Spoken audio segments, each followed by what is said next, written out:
Thank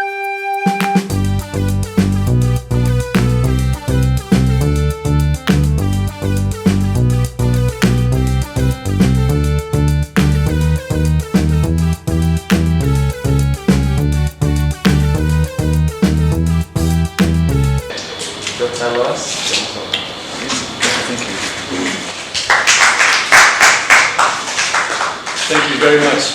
Well, as myself, I appreciate you coming. I know there's much going on around UCU today. I'm surprised you're not being interrupted by parades or rallies or something else. Even storms, thunder and lightning, that seems to be prevalent. We're very accustomed to that in the United States. Those of us that are from the U.S.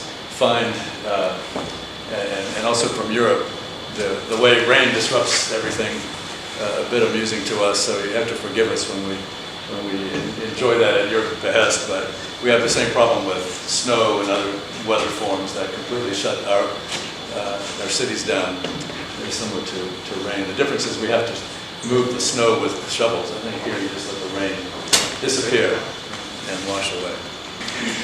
This is a small group, and I hope some of you know each other and that you're willing to engage with each other as well. I'm being attacked by a mosquito. I realize that this is perhaps just seeing the term before you on the screen could be bewildering to some. And it's an awkward term. His Excellency has already twisted his tongue over trying to say post-liberalism, and it's not easy. It's clearly an invention of English, American English. I realize the difficulty of it, but the significance, of course, is the concept and the things that we're going to discuss by using this term.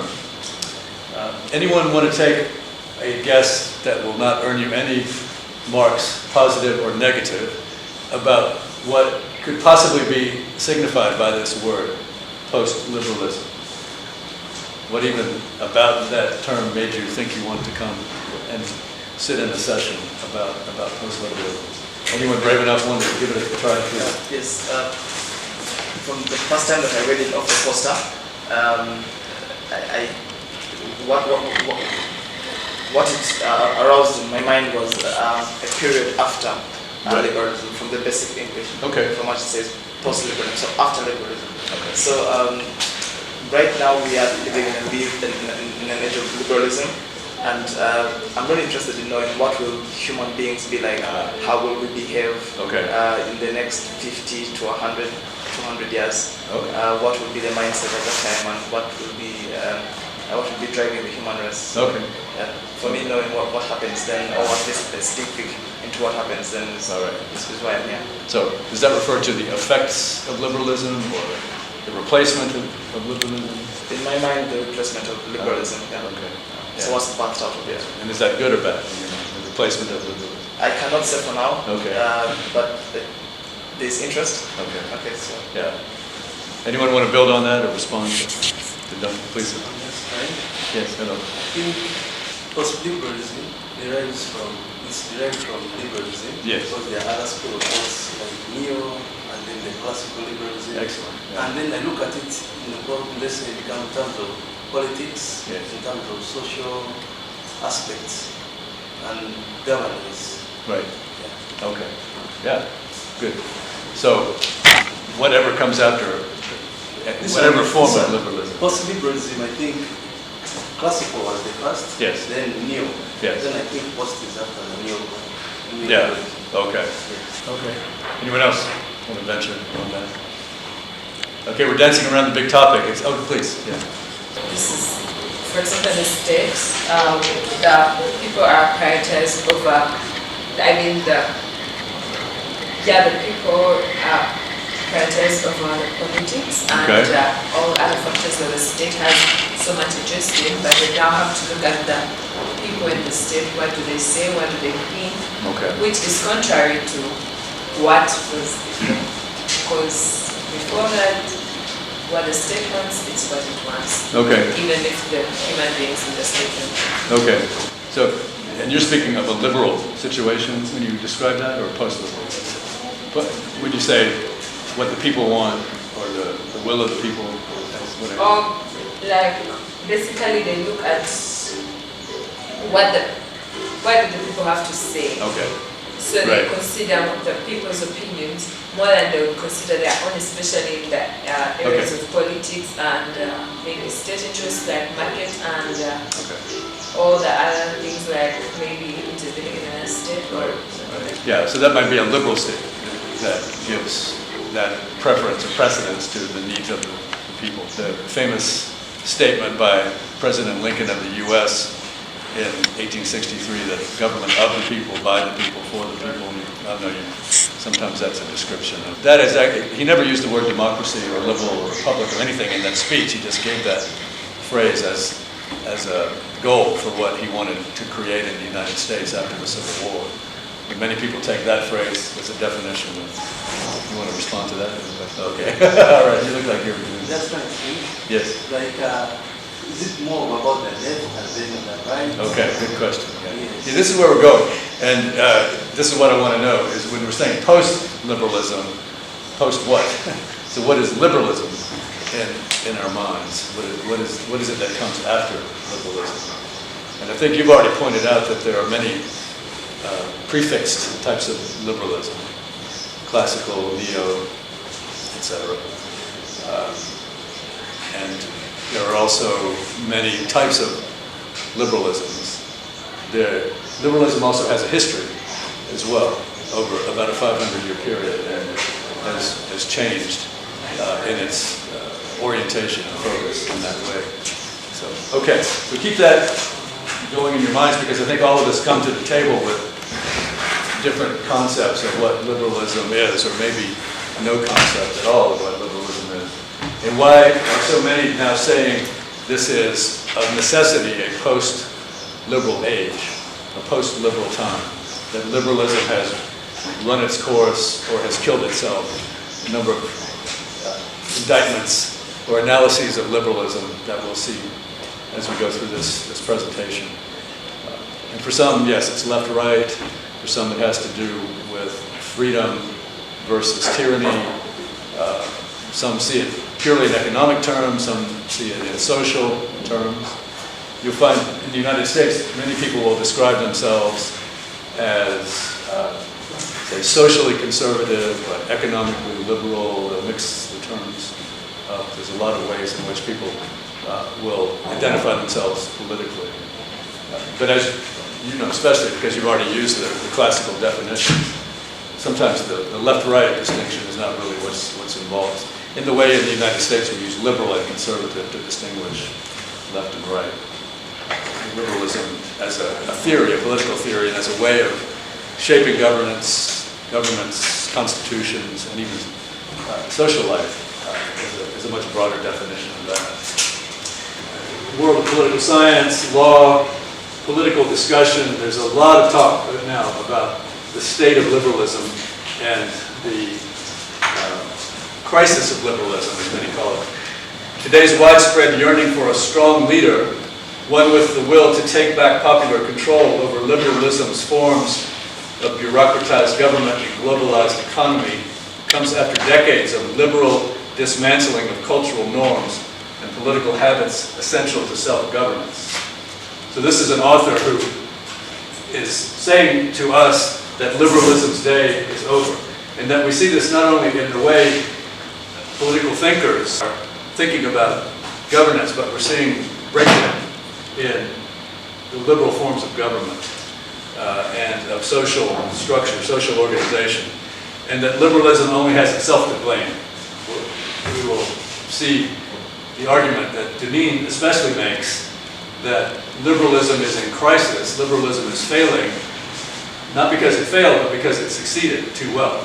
It succeeded in accomplishing everything it set out to do, and that in and of itself undermined the supports that held up liberal societies, liberal states. Stay with me on that point. I think that will become clear. So let me ask, first of all, why this topic? That's a good place to begin. It's a broad statement, but I think it's generally true and supportable that liberalism, however we nail it down specifically, but broadly speaking, what we call liberalism is the dominant paradigm for development, for political organization, for measure of success of states. And this has been true since roughly 1990. 1990 marks the time when the Berlin Wall came down, the communist governments in Eastern Europe collapsed, the Soviet Union began to fall apart, and in a rapid series of events, the idea that there was a communist or socialist alternative to liberalism and to other forms began to dismantle. Now we know that wasn't complete, and there's still very many socialist / communist Marxist regimes. But in terms of, at that time, the great optimism for the success of liberalism or liberal democracy was very high. So most of those who think about these subjects and write about them mark time from that point. There was a very famous essay which became a book that was written around that time by a social theorist, political thinker named Francis Fukuyama called The End of History. You may have encountered that. And the end of history didn't mean the second coming or the apocalypse, but it meant that history had reached its point of progress to where liberal democracy had won, and the entire world was shifting toward liberalism and democracy, socially, politically. There's a great deal of optimism. We know how that's come out so far, but in spite of that, in spite of the lack of real support for that being the case, given what's happened in the last 30 years, it's still the case that liberalism is the prevailing model for development, the prevailing model for the measurement of good governance, of transparency, of reform, of constitutional development, governance generally. If you look at the requirements for aid of lending agencies, the International Monetary Fund, development agencies, they all push or are built around what generally can be called a liberal agenda.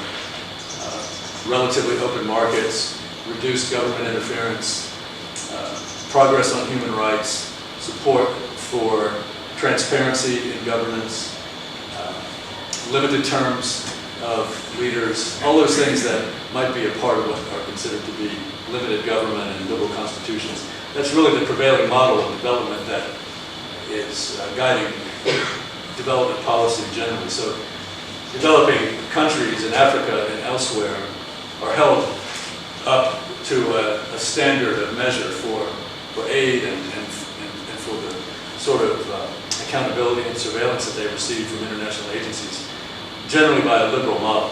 So you might want to challenge that, but hold on to that thought in a minute. So it's the prevailing model that was considered to be the victor in the great 20th century battles between major systems. Marxism, of course, fascism was defeated earlier. And you'll find that many analysts, historians, thinkers of these things work in these very broad terms.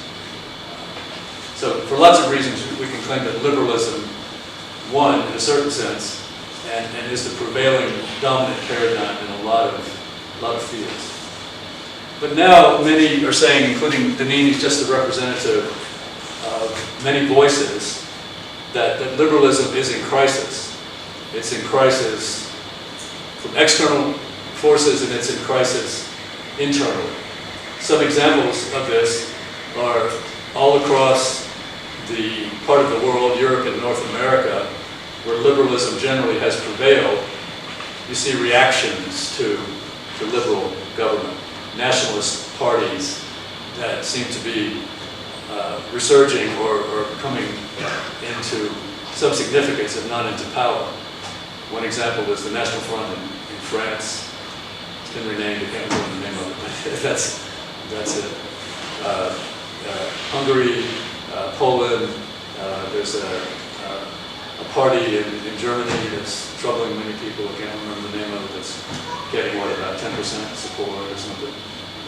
But these nationalist and anti-liberal, liberal broadly defined as being in favor of globalized economy and greater freedoms, pluralism. We'll see a number of definitions of liberalism in a minute.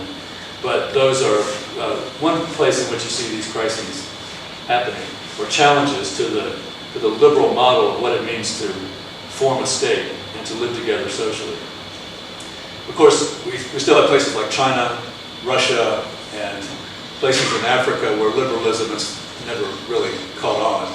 And as those powers become stronger now and challenge the liberal or so-called free world, the old free world, many are questioning whether liberalism really can survive that. And there are many other ways in which this, of course, is being expressed. And there are so many ways that liberal governments are being undermined.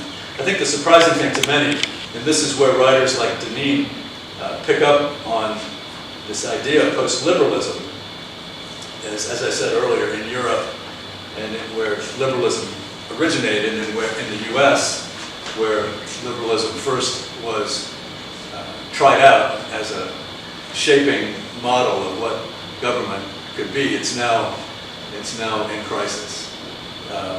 There's a crisis of confidence in representative government.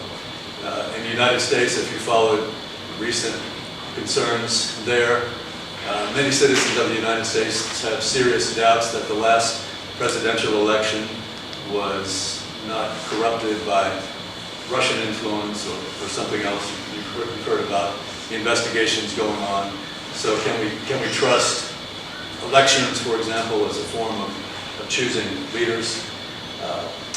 Racism is still a problem in the United States. The dominant idea in liberalism that equality is true and that everyone has equal dignity is continually challenged. And we have other forms of nationalism in the United States. There are many challenges to liberalism there that help bring about this doubt in its power and in its real force. And I think it surprises many, even in the United States, that the liberal idea is being questioned. So that, of course, means there are many forms of post-liberalism. There are many types of post-liberalisms if one agrees that liberalism itself is not working or in crisis. Of course, even in the United States, just to use the country that I come from, if you're following the current election, there are some candidates who are very boldly arguing for what we can call socialism as a response to the problems of liberalism, especially if you take liberalism leading not to equality but inequality in distribution of income. That's another diagnosis or mark against liberalism, because not having led to equal distribution or relative wealth, but unequal distribution, then he challenged the free market as one aspect of liberalism. So there are many types of post-liberalisms. We can talk about some of them. The one I will focus our attention on as we go on is a theological post-liberalism, a form of thinking through the problems of liberalism and what good governance is in light of God's creation and revelation of His will. Even from those quarters, there are ways of thinking about social questions and political questions that can be described as post-liberal. And there's a specific book I'll refer to later, The Politics of Virtue, Post-Liberalism and the Human Future, to go with your description of it. We'll talk about that in a bit. So one entry point to this discussion is to take our minds back to any of you who might have been here last week. Dr. Vishal Mangawati, who was the presenter at our policy lab a week ago and some other forums, emphasized in his presentations that it was obvious to him, and should be obvious to anyone, that reason, unaided human reason alone, was insufficient or unable to achieve an understanding of what is good for human beings, and particularly in the context of marriage. He showed us how in most cultures, I know some disputed this with him, but his general argument was that monogamous marriage, in biblical terms, was not something that any culture could have invented or did invent, or something that reason alone would arrive at, that it required revelation, that it required an awareness of or understanding of how God had made human beings and what God's intentions were. And through that, he showed us how the claim that unaided human reason alone, is inadequate for almost all of the challenges that face human beings. At least that was his assertion. So that cuts right at the heart of one of the major premises of liberalism, of classical liberalism, neoliberalism, whatever form liberalism takes, which is the idea that human reason is, first of all, the most significant quality of human beings, to understand their world, to cooperate together, to build governments, etc. To just think even of that particular challenge and what that points out about a concept of human life and human life together that is very common in liberal societies. It may not be the same acceptance, have the same acceptance in this society or this culture, but it certainly is true in liberal societies. That leads, of course, to lots of the principles and understandings that liberalism has embarked upon or engaged in. So, along with that, the second point that I'm making in regard to this focus on unaided human reason versus revelation versus being aware of and participating in God's will is that we'll find that it has been discussed for a long time, really for centuries, whether Christianity and liberalism are compatible or can be partners.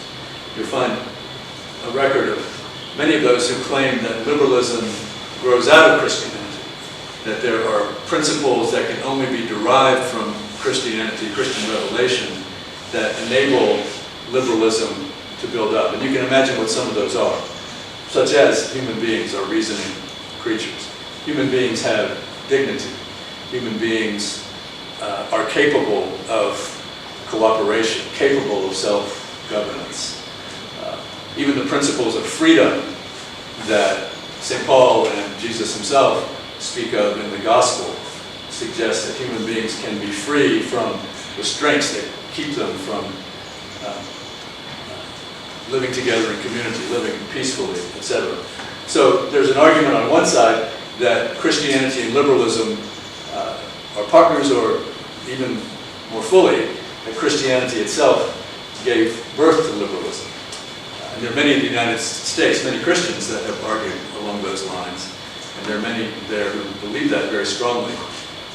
One example of this from a few years ago was a Catholic priest, a Jesuit, named John Murray, who wrote a book called We Hold These Truths, and that's a direct quote of the American Declaration of Independence. And he's showing the compatibility of, in his case, Catholicism and American understanding of liberty and liberalism.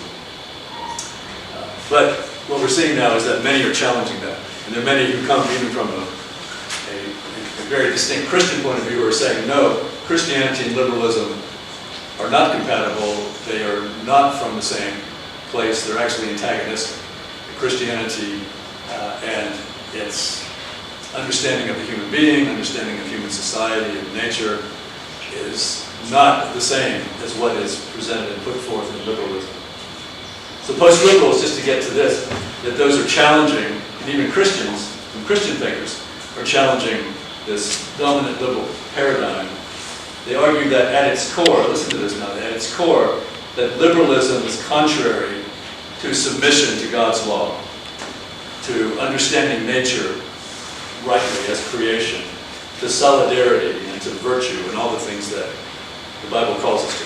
So what we're going to see now is some ways in which Christians are arguing that liberalism and Christianity are not compatible, that they're enemies, and therefore a Christian way of thinking about these matters has to be post-liberal. So this is Denis, and you see what he's arguing about today's widespread yearning for a strong leader, which many of you know in your own culture. We see this around the world in these nationalist parties. We even see it in the United States, and many think that one of the reasons that Donald Trump is now president is that the way he presented himself was not as a liberal, but as an authoritarian, as someone who is not in favor of equality and freedom for all, but has a very strong authoritarian style of leadership, and that's what was longed for in the United States, where so many things seem to be going wrong. So, this is the book, Why Liberalism Failed. This author, Patrick Deneen, now teaches at the University of Notre Dame in the United States. But just get a sense of the title of the book itself, Why Liberalism Failed. And he's arguing that liberalism failed because it succeeded. And I'll try to demonstrate how he makes that argument. First of all, just to get us on board, we've already talked a little bit about what liberalism is. This is a real basic thing that you all will find maybe useful for primary school classes. But what do I do? There we go. Okay. A brief history of liberalism, and also a brief sketch of some of the main principles of liberalism. Two that come out, to my mind, and that are usually put forth as essential principles of liberalism. By the way, I said that this is the dominant paradigm of development. It's a way of thinking that is still behind the work of so many international agencies and governments as they continue to work for development around the world. It also is a way of thinking that, as in any country that goes through change, reform, if there's constitutional reform or structural reform, even in this country, what can be learned from this so-called dominant paradigm or major shaping force that we call liberalism? Is that going to inform and shape the future of politics in Uganda? Those kinds of questions are still very much alive. But two of the principles that certainly come from these brief descriptions that I hope you've seen, the first one I'm calling equality, and the other one, of course, liberty and freedom. And you saw both of these emphasized one way or another. Throughout the history of liberalism, these are both very positive statements about liberalism. Not only now, in this age in which many are calling for post-liberalism, but as liberalism has become more dominant, it of course has been opposed by or challenged by other forces and other ways of thinking, whether it's the remnants of old regimes, monarchy, or of course the new ways of forming society, socialism and communism, many of which are really against the forms that liberalism takes. So does anybody recognize this quote? Do you know what this is from? That's dealing or challenging the notion of absolute equality. Yeah, you got that? Some of you read this in school. I think Bishal even referred to this book, in which that it's satire or an allegorical form that takes place on a farm in which the animals revolt against the farmer, take over the farm and set up an ideal society in which there's supposed to be absolute equality among all of the animals. And of course, they learn very quickly that animals have different abilities, have different needs. Some are stronger than others. And before long, society begins to become very hierarchical.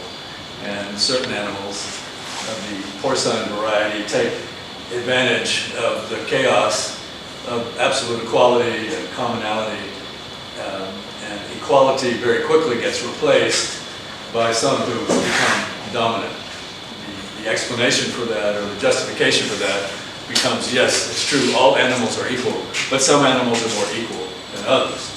And that has been understood by many as an indictment or a depiction of what happens when you try to impose absolute equality. This is an example of a mid-20th century questioning of some of the premises. Just to refer to another critic, or at least someone who analyzed early forms of liberal governance in both the United States and in France after the French Revolution, Alexia de Tocqueville, whose massive book, Democracy in America, makes lots of observations about what are the conditions for the success, as he saw it, of the United States in its early years as a budding democracy, as a liberal society.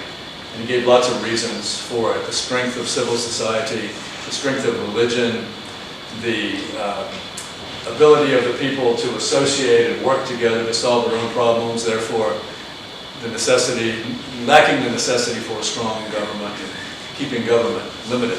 But he was very concerned about some of the ideas, some of the principles of liberalism that were taking root in the United States.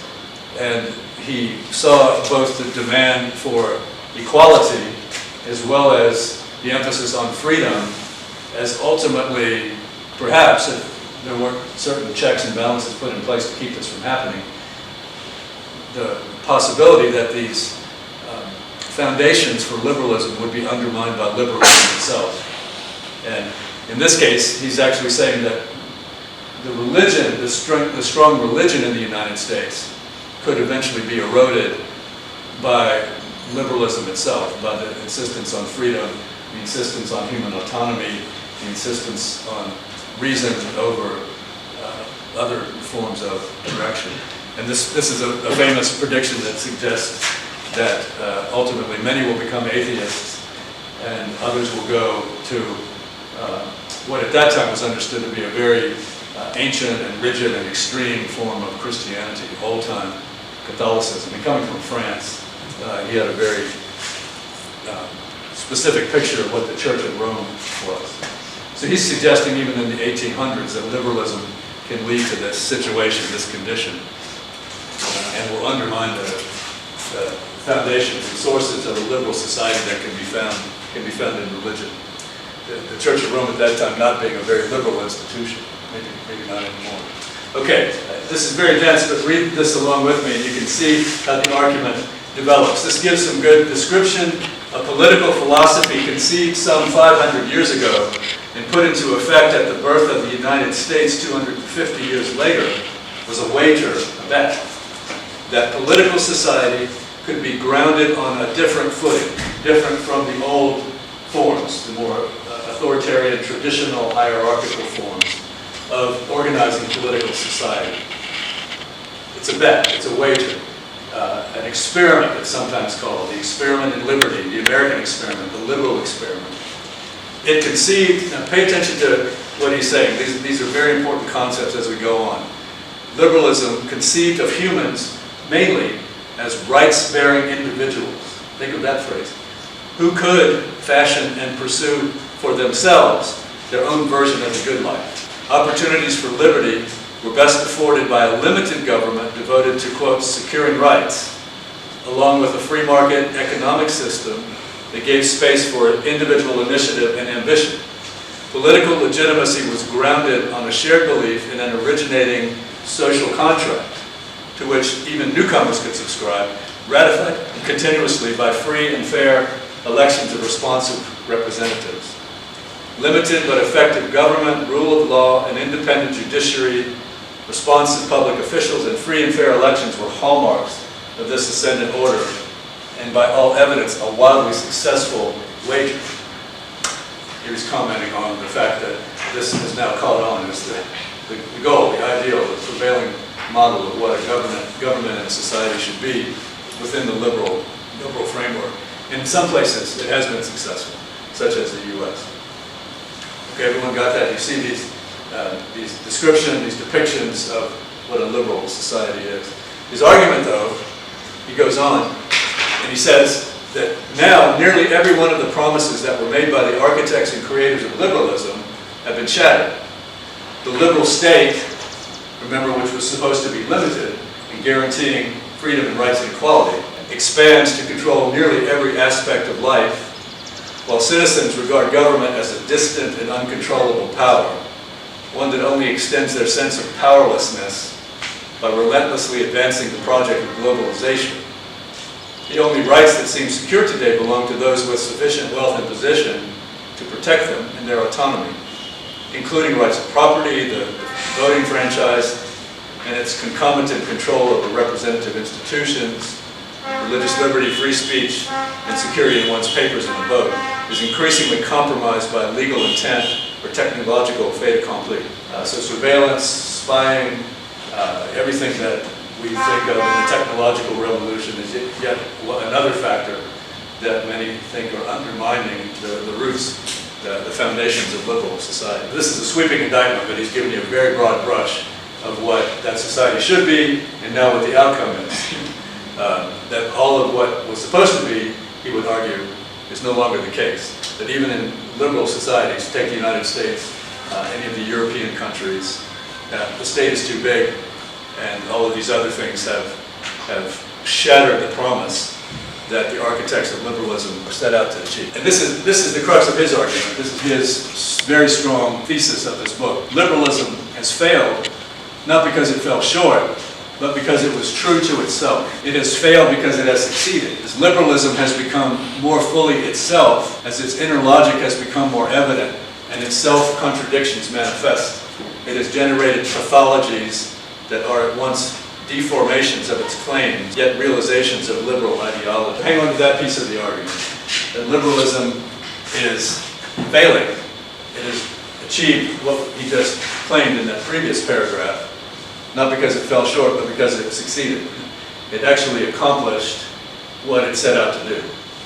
The freeing of the individual from all constraints that might be placed by religion, or by tradition, or by society.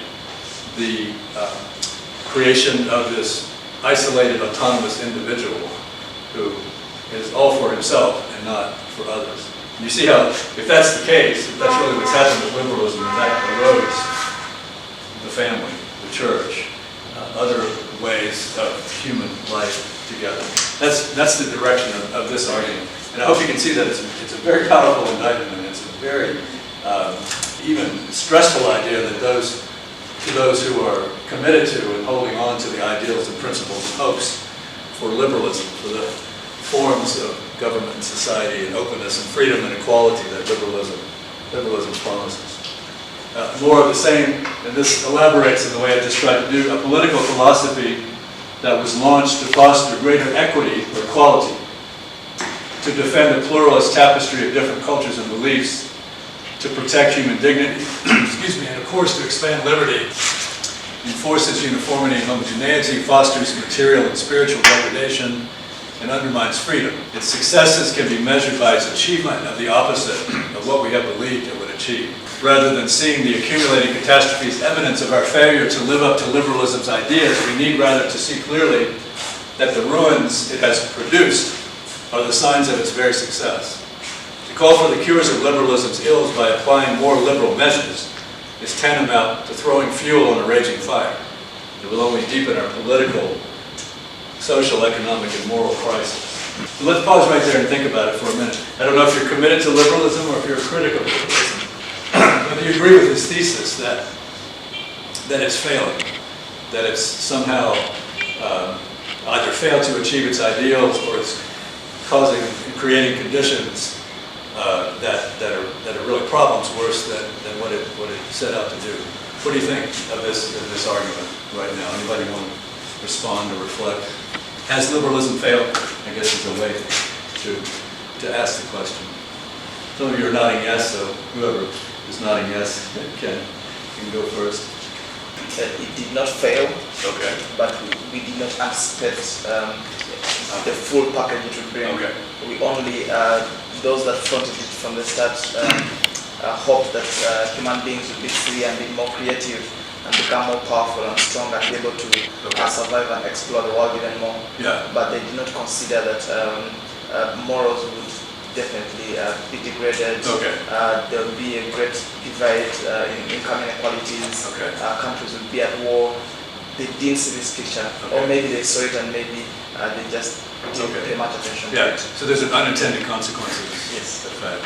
But you don't think it's failed necessarily. I don't think it has failed. I think it has succeeded and has achieved what it was set out to do. Okay. It's Right. us who have failed to understand that. Okay. Who failed to understand that we think about this. All right. Success has only shown its core foundations it was built on. Okay. I think it was built on a wrong idea of what human beings are, Okay. and an idea that was pretty distant from better Christian understandings of what human beings are, what society is, Yeah. what the good life is, what liberty is. Something else I hope we talk about is how liberalism relates to capitalism, Yes. how that has also transformed the world. Okay. All right. Good. Deneen and others make reference to Locke and make him the starting point because, as we'll see, he gives some of the really foundational ideas of liberalism. that are under attack. A very complex thinker. It gives him a lot of credit, but it shows the ideas that he directed as well as that we can say that he represents, how significant those are. And just think of those three presentations themselves, about tolerance, about natural rights, and then about education. And you think of what those are conveying. Tolerance, for example, that the equality of all religions, that ultimately you can't know exactly what the truth is, and therefore tolerance is necessary. The significance of the emphasis on natural rights and human beings having property in those rights, and therefore needing to create the means by which those rights are protected, leading to the concept of government and society being formed by a social contract, the notion that societies are formed in nature or formed by God's will. And then that sequence on education is very significant because it tells you a lot about the concept of the human being, of human nature, of human life that is at play in liberalism. So Locke represents a lot of ideas, a lot of things that come together to form this entire paradigm of liberalism. And notice that it's not just about how we're to be governed or how elections are to be carried out, but it's really rooted in ways of thinking about what a human being is and what a human life ought to be like, and what a human society, therefore, all about, and how we account for our existence in society. Strong contrast between a contractual notion of society and politics versus what classically has been called a natural, or we would say a created concept of society, politics, human life. Reject or respond to these principles of liberalism and are pushing us toward a post-liberalism. This is a book by a theologian named D.C. Schindler, and you can see what he's doing. He's mixing in John Locke and who's the other one? Hobbes, and Diabolical Character of Modern Liberalism. So he's a very strong critic of liberalism, right? You get that from the title. The Diabolical Character. What does diabolical mean? Anybody want to define the diabolical side? Yes. From Diabolos. Yes. Who is that? Devil. Yes. Okay. And we'll see that there's actually a root to that word. So this man is a really strong critic of the kind of liberalism it's not easy, but it gives a sense of what he's arguing. Modern liberty is, in sum, a deceptive and ultimately self-destroying illusion which cuts one off from and indeed sets one in opposition to God. It ultimately sets one in opposition to God, the world, other people, the community as a whole, so that one's inner being, in its congenital blindness to the inner reality of everything else, without exception, is smothered by endless layers of dissemblance, of lying. But if one is willing to pay this price, one can have everything. Modern liberty is not merely an instance of the diabolical, but is, we might say, diabolicity itself. If symbolic order is at its highest expression a love even of one's most extreme enemies, since the cause of unity is in fact universal, its perfect opposite is turning against. And that's what diabolo means, by the way. So we give that name to the devil. He's the one who is against. He's the adversary. He's the divider. So that's why this author uses the diabolical character of modern liberty. It's a very clever use. Even those to whom one seems to be most closely united. Indeed, unto one's very self. So what he's pushing us toward is to see how these principles of liberalism ultimately set human beings against each other. Because it's based on a concept of an understanding of human beings as ultimately individuals, as autonomous, and at odds with each other.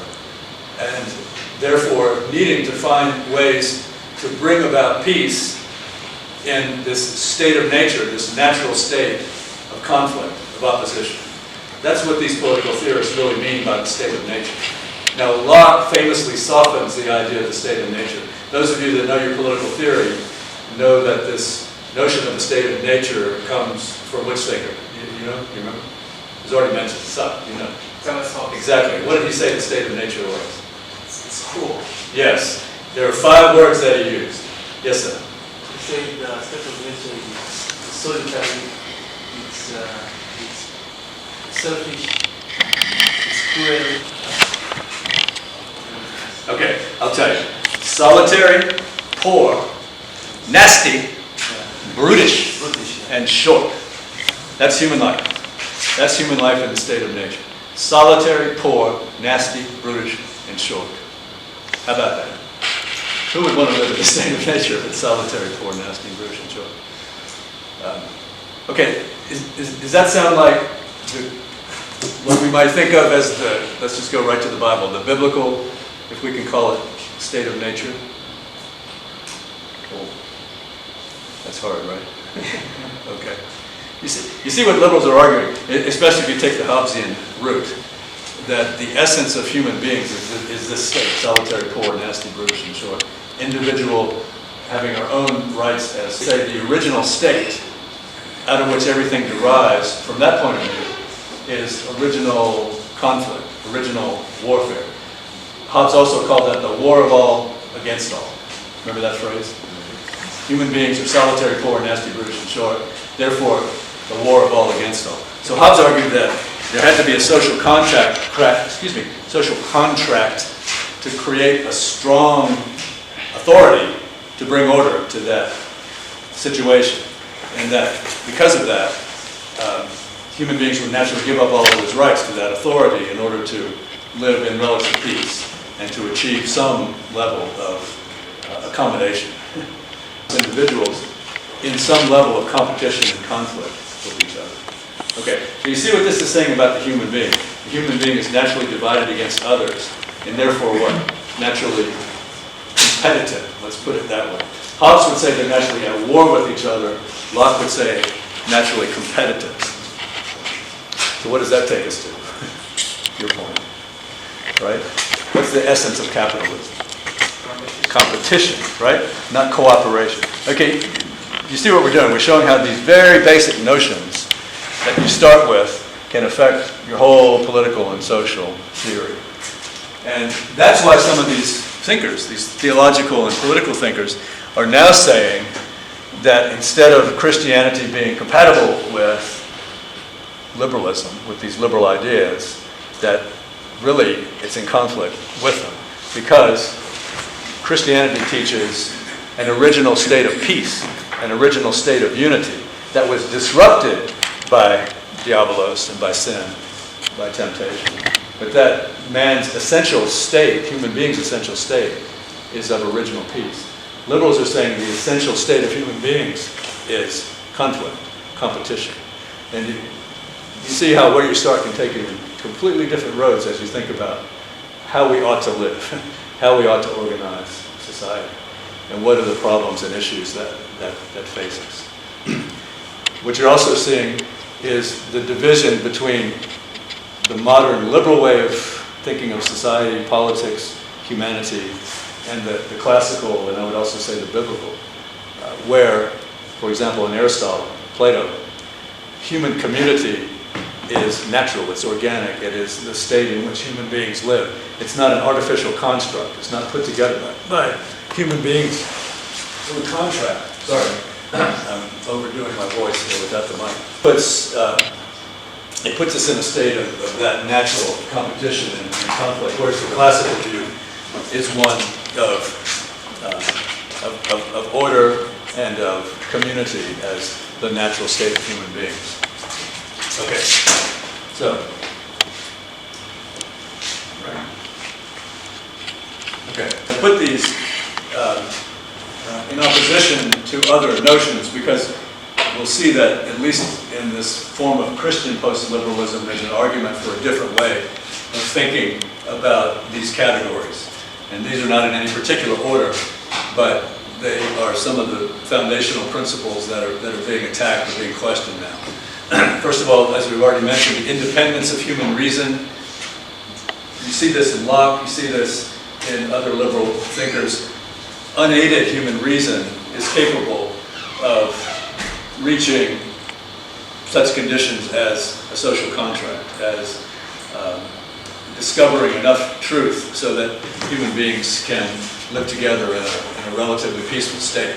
It's that idea of autonomous reason, uninformed by revelation or uninformed by philosophy or reflection, versus an idea that human beings need revelation or need tradition or need external guidance for their reason, and a different way of understanding what reason is altogether. The classical view that reason is a human ability to participate in divine law, in divine knowledge, versus a completely autonomous, independent faculty that can function without guidance or without aid. You get that? You get that distinction between two ways of understanding what reason is, and the independence of human reason being one of the principles of liberalism, at least broadly speaking. That leads to individualism, the concept of the human being primarily in terms of individual autonomy, versus our submission to and dependence on tradition, conscience, community, or the common good. Then the strong emphasis on rights. We could talk this whole time about rights and a definition of rights and what rights are. But in the liberal form, rights as the property of the individual, inherent, based on certain capacities that humans have, such as reason and power, the ability to accomplish things, versus the concept of conferred dignity from the Creator. What is man, O Lord, that you love him, that you have conferred on him this dignity, that you pay any attention to him at all? I'd like to read all of Psalm 8, but time is getting short. Therefore, the emphasis on private property, the very strong place of private property and that competitive exchange as essential to human society, as opposed to a way of thinking about property and the earth and our responsibility together as common stewardship. Natural independence versus natural community. The state of nature, as we've just been talking, versus the polis being that natural community of human beings that was envisioned in the classical forms. We mentioned the foundation by social contract versus divine intention. Why does society exist? Why do we have politics? Why do we have governance? It's a human invention in liberalism's way of thinking, as opposed to something given by God or by nature. All liberal purposes for government and directions essentially say that the purpose of government and law is to secure rights, secure these natural rights. That's why government and society are created, which leads to this very strong notion in liberalism of its purpose being liberation. So the continuing discovery of and even elaboration and creation of rights to liberate the human being from this limited, inhibited state. Law, of course, then is based on experience, on human construction, on human power, and you get various theories of law from that, versus human law being based on a grasp of the natural or the divine law, a law given from outside. It's purely within the experience of and construction of human beings. Another aspect of liberalism, at least in its extreme form, is that everything is fluid, everything is subject to human power, everything is subject to human control, that there's nothing fixed. Now, that's debatable within the terms of liberalism itself, but this is one of the things that we see in this, what's called late modern liberalism now, is it fully reaches the apex of the direction that it's been going in according to this argument. The highest values being freedom, liberty, and those are more significant than obligations or conformity to norms. You certainly see this in American society and elsewhere. It's the freedom to be whatever you want to be. It's the even freedom to change your gender, which is the latest wave of rights that are sweeping through the U.S. It's gotten to the point in many Western societies of those extremes that that we see being expressed and being demanded now as rights over any obligation to what's been created or given through tradition or through revelation. We've already mentioned about equality, and there's a very significant distinction in the minds of many between this mathematical equality of human beings versus an awareness of natural creative endowments that human beings have. And then again, the argument that liberalism eventually consumes itself, it undermines its own anchors, such as the associations, family, religion, divine guidance. Okay, those are just some of the ways in which the post-liberals distinguish the principles of liberalism from things that they argue are and consider to be true human values, true means of understanding what it is to be human and what it is to be in political society together. Now this is summed up in many different books, but the one I've been referring you to is this one, called The Politics of Virtue, Post-Liberalism and the Human Future. So I had two authors, John Milbank and Adrian Pabst. I wish we had time to delve fully into their argument, but I think their way of treating this, if you have time to get into this work and become familiar with their work, you'll see the way in which they develop the argument about the crisis of liberalism. We call it the meta-crisis of liberalism, undermining itself through its own success. But then they lay out an alternative, what they see as a post-liberal alternative.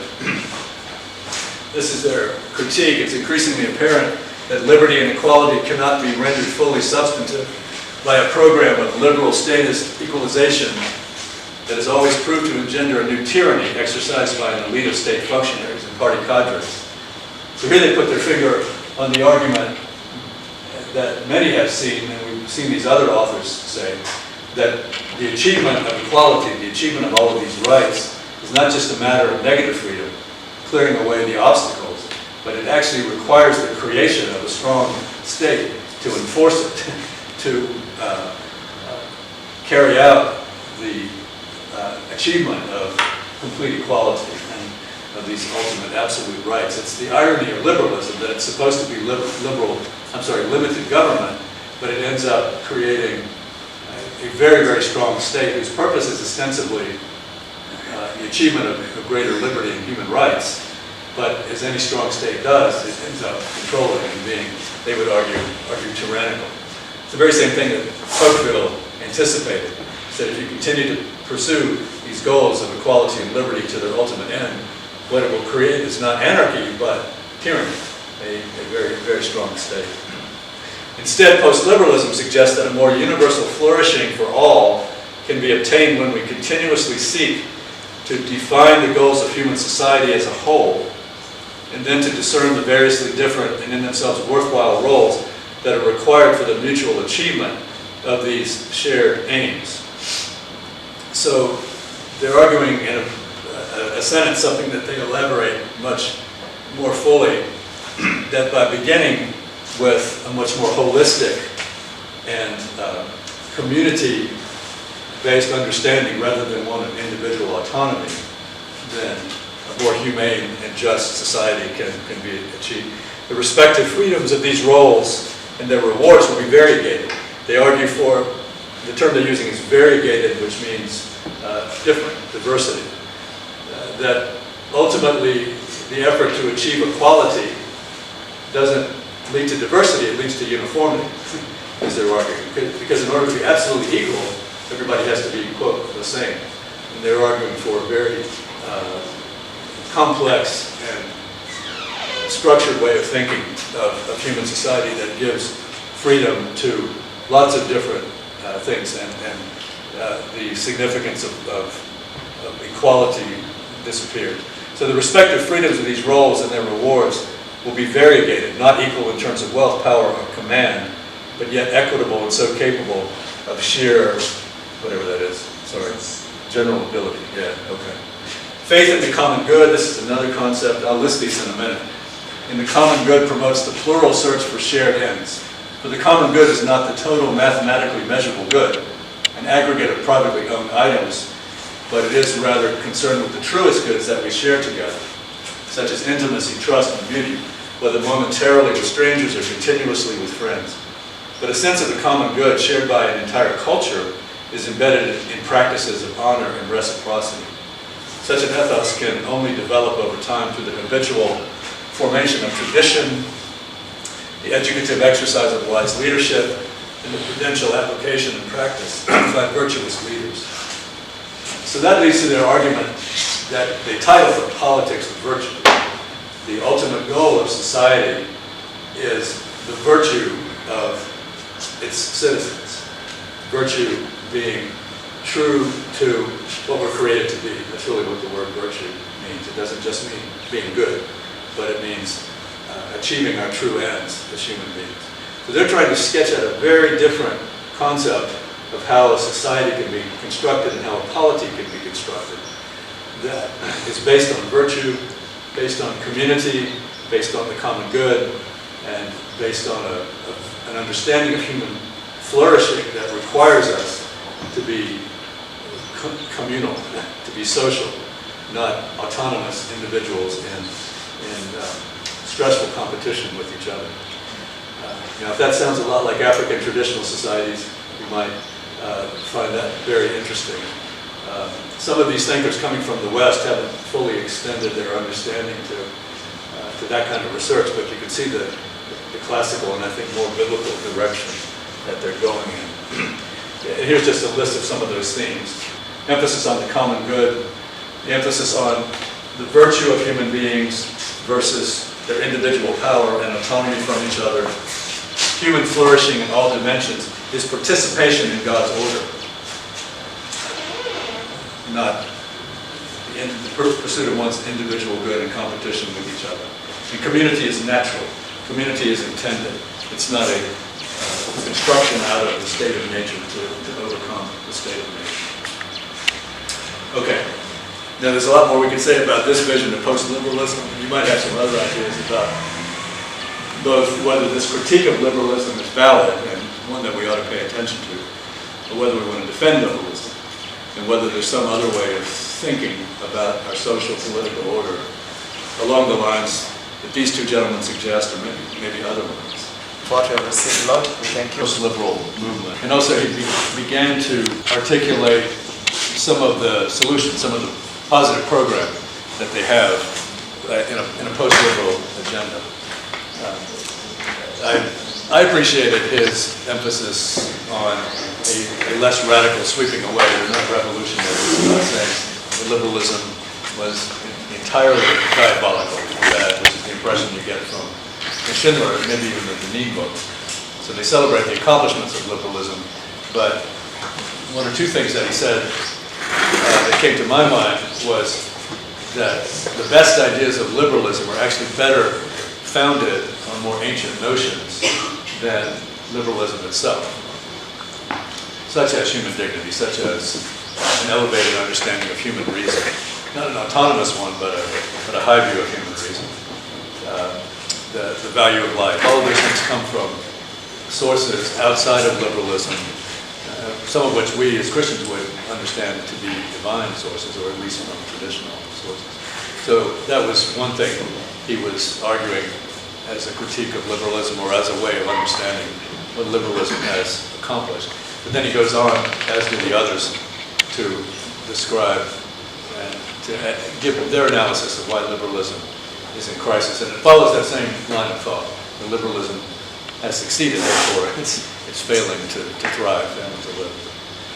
He was beginning, when we were cut off by whatever ad that was, to explain some of the ways that they argue for a way forward. And I can just give you some examples from the book.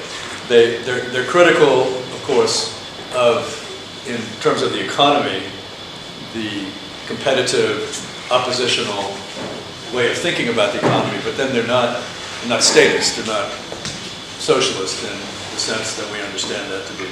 So they describe what they call a civil economy alternative, and that's a very pluralistic one that emphasizes, as you heard him say over and over, what's left out now between the individual and the state, the great debate, are we going to be statist or going to be highly individualistic, is the significance of what he and others call mediating institutions or associations, what others call civil society. Those forms of association that are so important for human flourishing that should not be run or controlled by the state, but are greater than the individual and are necessary for human flourishing.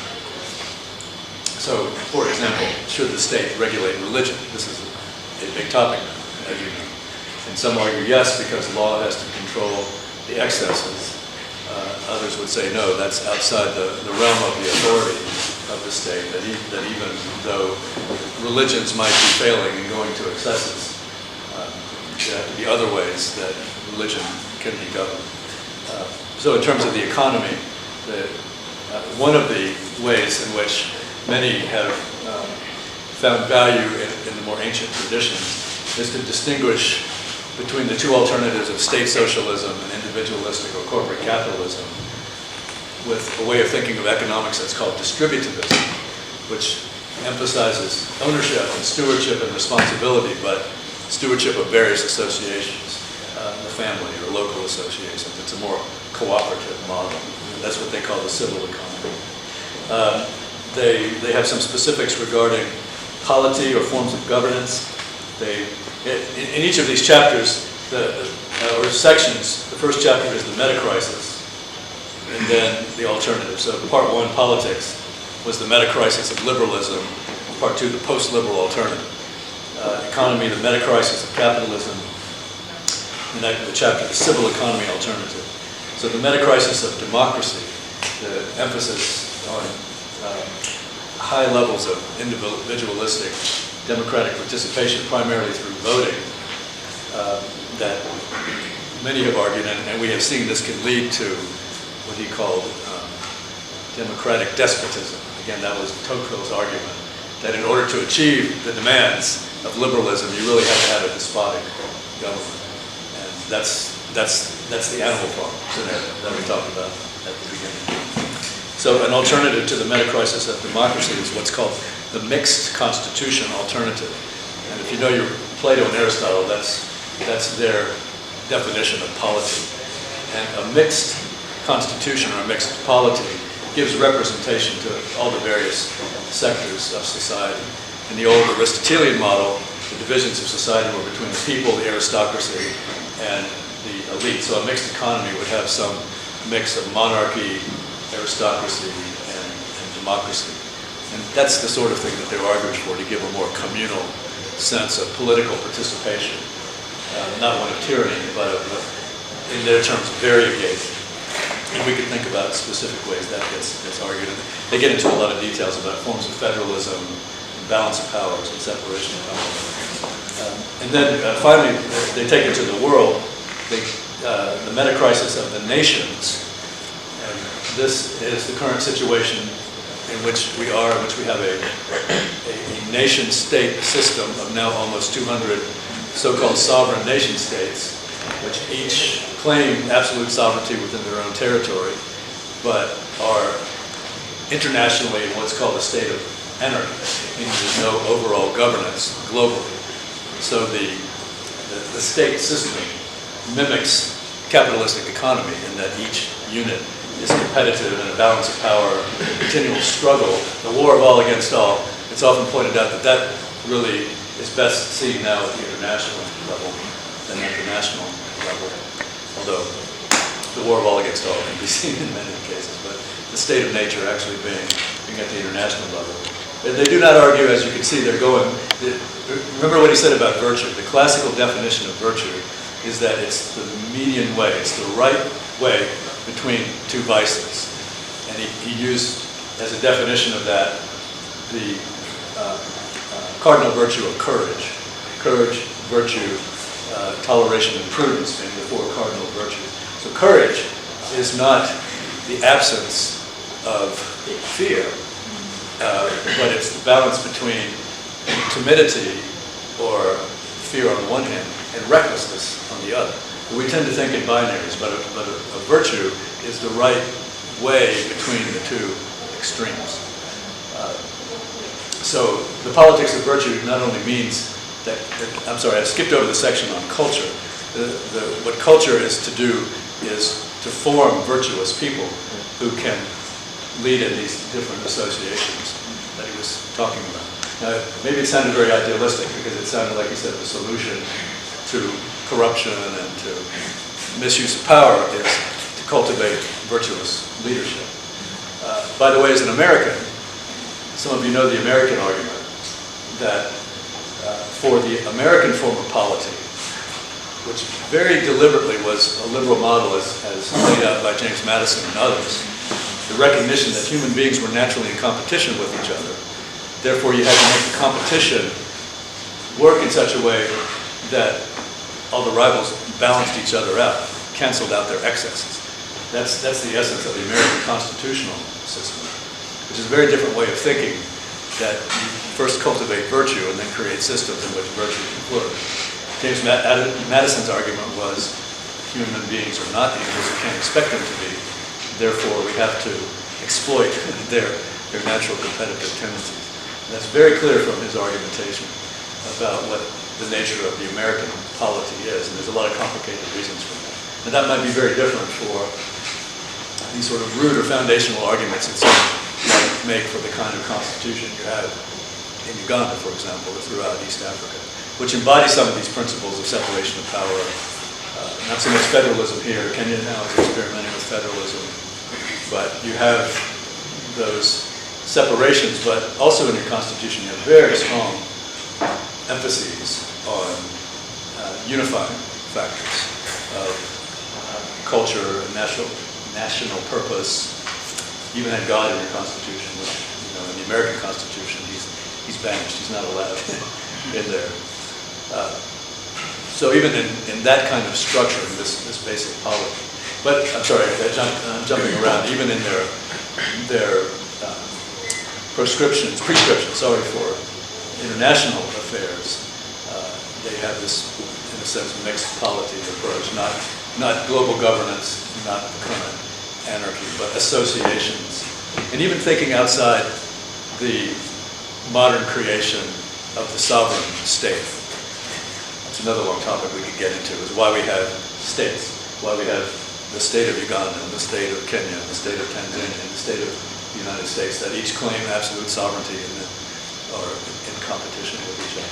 And we know because of that, establishment is very difficult even to achieve regional integration in what seems to be a natural region of East Africa, right?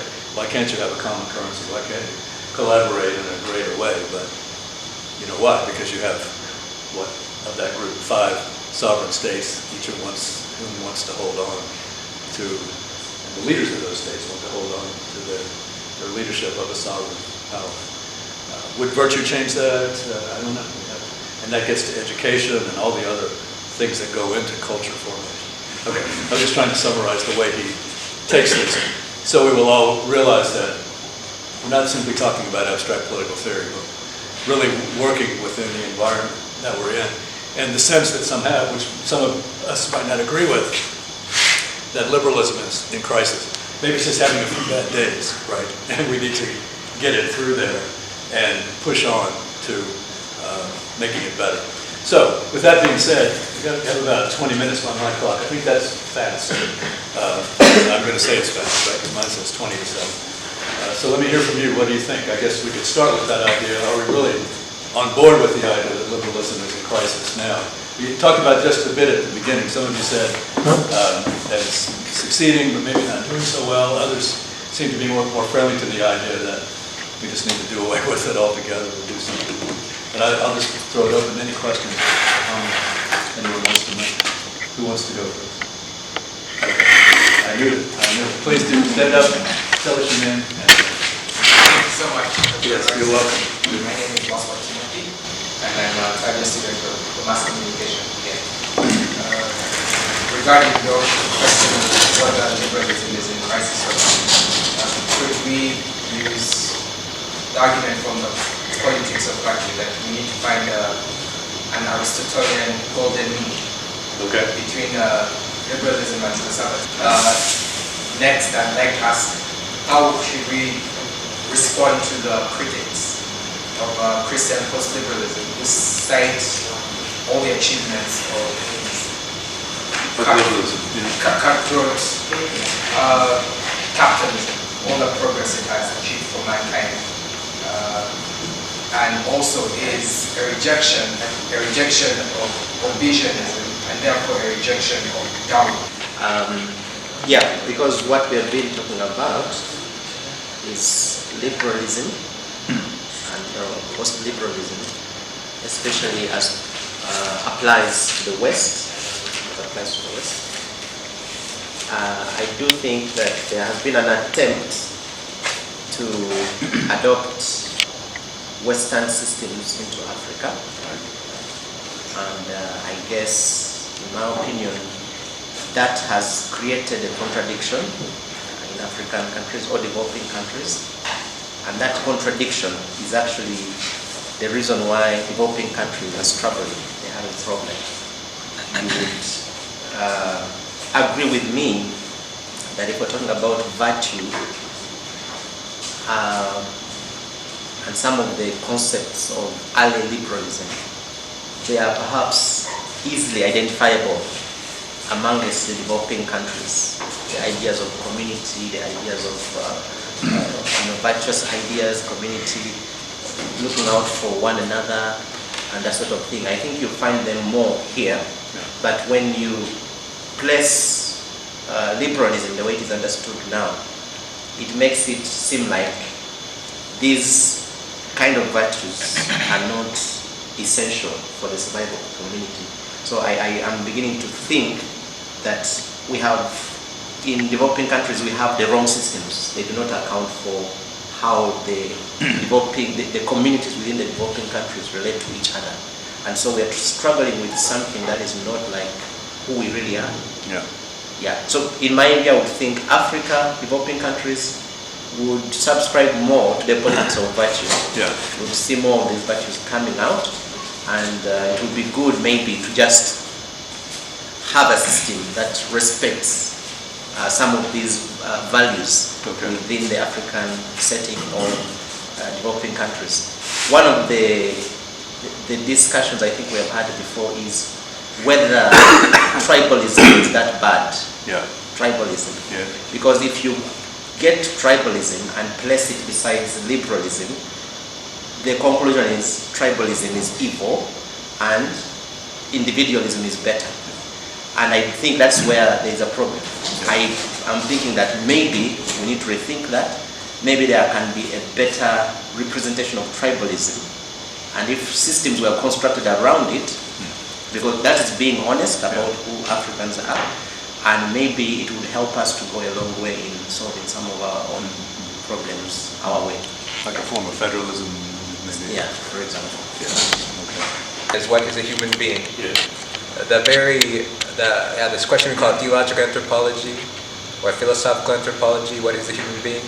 Or even if you think, I'm an anthropologist, if you actually study human beings empirically, you get some idea of what human beings. I want to ask, as a Christian, we often talk about human beings being shaped by sin due to the fall. Now, if you read Protestant narratives of sin and original sin and what that means, often following a certain read of Augustine, they're pretty negative about human capabilities and how humans were shaped by the fall. This perspective, post-liberalism, and I've read the book, even if you read the book, they are pretty skeptical of certain readings of Augustine and certain readings of how Protestantism thinks that sin affected human beings. Like I'm reading that right here, I have the 39 Articles of Religion, which, as you probably know, is one of the original documents of Anglicanism. And of course, ECU, Church of Uganda, this is somehow how this is part of their theological tradition. And then, so it says here, this is on section 9 of the 39 Articles of Religion, and it says, because of the fall of Adam and men being the offspring of Adam, man is very, very far gone from original righteousness and is of his own nature inclined to evil, so that the flesh lusts always contrary to the spirit, and therefore every person born into this world deserves God's wrath and damnation. Okay, so I think we could separate that from salvific understandings to some extent. Maybe all human beings are deserving of God's wrath and damnation, but there's certain other Christian traditions which have been more moderate about how they think sin has affected human beings. So I'm curious, as someone who's part of an Anglican church, as someone who's part of us at a Protestant university, how do we wrestle with that particular question, especially if post-liberalism does rely on a pretty more optimistic version, but actually liberalism and capitalism rely on a pretty pessimistic version, both do. as we were talking about competition. It's pessimism. We channel competition. We channel bad greed. Capitalism is about channeling greed. We bring together these bad things in order to get the results we want. So thank you. Have a model that would help to cure what we're seeing with liberalism and maybe what we're calling the negative unintended consequences of liberalism. And it seems to me, in my own opinion again, that Africa has embraced liberalism. However, there has been maybe what I would call moralistic liberalism, where morals are still held very important, and they're not willing to disintegrate and make those morals liberal to accept just about every other thing. So I suppose that if in the future there can be a fusion of moralism and liberalism, then maybe we could have liberalism evolve or become even better, or more desirable to the human cause. So for me, I'm thinking that from Africa's take and the way in which we have embraced liberalism, rejecting some notions of it, based on our moral principles, I think we can find a sort of fusion that would help us to remain liberal, but while keeping close issues of moralism that we find that the West maybe is thinking that those are the negative consequences, going too extreme beyond what we thought we would do. Okay. Yeah, been positive to some extent in Africa, is that right? So you mean, say, the development of market economies? Market economies, but not only economically, but even socially. Accepting people to change some of the cultural norms relating to marriage, owning women as property, female gender mutilation, to turn off from some of those. Okay, so maybe all of you can see if I'm perceiving it right. It does seem to me, just take Uganda as a case, that Uganda does accept the liberal paradigm overall for the shape of its policy and society. And some of the ways that is expressed, okay, so start with that. You have essentially a liberal state in concept and definition, but what you want to do is modify that by cultural traditions or African values or cultural restraints. So he talked about unfettered cutthroat capitalism, which really never has existed anywhere, I think. But it is, it's one way of reading the architects of it, if you read Adam Smith a certain way. Adam Smith, by the way, also had a very strong philosophical moral system that he understood a certain type of virtue would restrain these market forces, that because of natural human affinities, the logical consequences of the hidden hand of cutthroat capitalism really wouldn't be realized, that they would be governed by certain principles. And he had a lot of optimism about the human being. And where I was going with this was, yes, these have been adopted, but they're rubbing up against the traditional patterns. And you even see that in the polity, where you have the modern nation state with all of its bureaucratic structures, and you have the kingdom. Just the way the whole rights dialogue goes, to me, is one example of the way in which there's still some resistance. But I think I also agree with you that you see signs of the embrace of liberalism all around. What do we mean by the Christian alternative? I think that's what this form of post-liberalism is wrestling with, Calvinistically in terms of Augustine.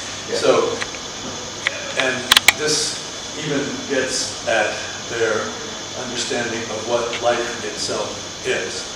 And there's a long philosophical genealogy to their ideas. And John Milbank especially is known for his critique of all modern theology, and he derives it from trends that emerged in the 13th century that led Pabst used two words, voluntarism and nominalism. And what happened in that period of time, according to these authors, is that the understanding of God shifted, which resulted in an understanding of who human beings are. And the shift was from the emphasis on God's intellect, his knowledge, and his love, to his will. That the most important characteristic of God was his will. And such questions as, could God have created things differently? And the argument is yes, in his will he can do anything he wants to. Whereas the older argument is, that's true, his power is absolute, but he's